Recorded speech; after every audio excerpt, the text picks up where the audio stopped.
Hi guys, sa mga nagtatanong ng update sa Ascenda kasi parang ang daming yung nagtatanong kung ano na nga ba ang sitwasyon ng Greenate Digital.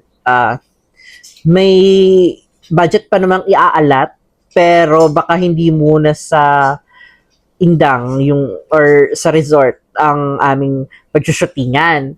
Ang pinaka mabilis kong maisasagot ay we're thinking na mag-shoot muna sa Feliz Cafe kasi ang ganda ng location doon. And yung fountain, yun talaga yung hinahabol ko doon eh.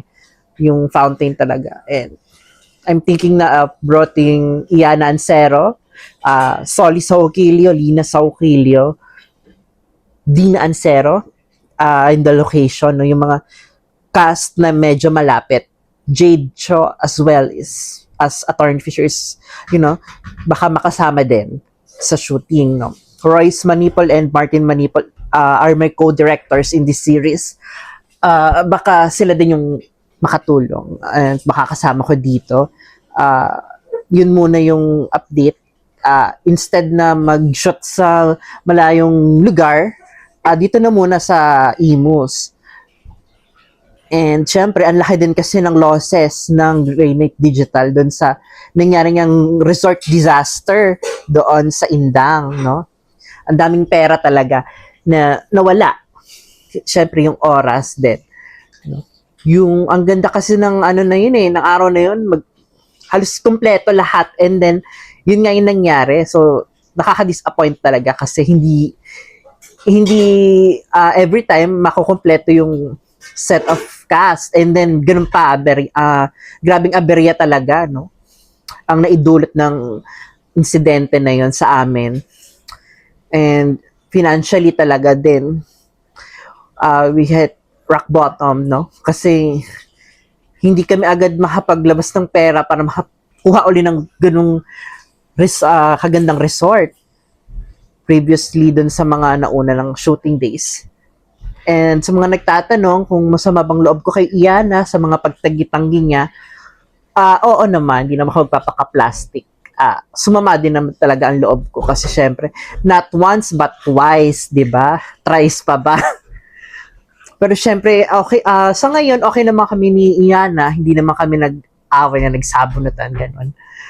We're okay, no? Pero syempre, hindi naman mawawala mga samaan ng loob and naayos din naman yan yung mga away pamilya, mga tampo-tampuhan, pero hindi naman galit na galit. Hindi naman ganung level.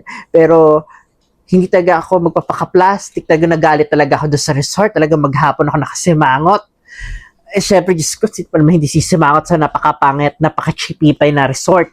Ang view talaga, tapos ang mga daming mga nakabad na swimmers, syempre, kung may mga na-shoot man, hindi maayos yung audio. Yun talaga isa sa mga nirereklamo ko din. And the view talaga, hindi kasi siya nakaka-ascend the feels, no?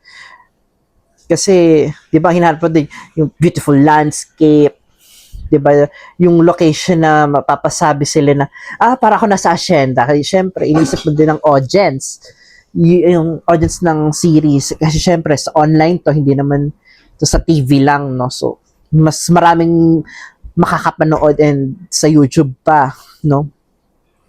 So, ayun. Yun yung update and sana eventually makakuha na rin ng enough funds para makakuha na kami ng resort na kung saan kami mag-shooting. Kasi nga, we are targeting at 2027 release pero kung matatapos ng mas maaga, mas mabilis, hopefully kung late 2026 makapag-release na kami. Kasi ba nagtatanong, may mga na-shoot naman na, pero syempre, it's a series, hindi naman to Facebook Reels lang na 1 minute or less than a minute, pwede. So, yung upload, it's talagang, it's a 10-minute or less series per episode. We're targeting a 6-episode for this limited series.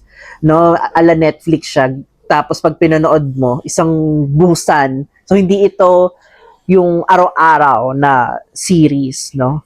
Na teleserye na papanood. So, pag in-upload namin to ala Netflix, kumpleto na. Saka kaya lock-in taping talaga, no? Ang problema, yung mga kasi hindi naman naka-lock-in. Diyos ko, ang daming demand. Tapos schedule. Ay, nako. Nakaka-frustrate din talaga yung, yun ang isa sa mga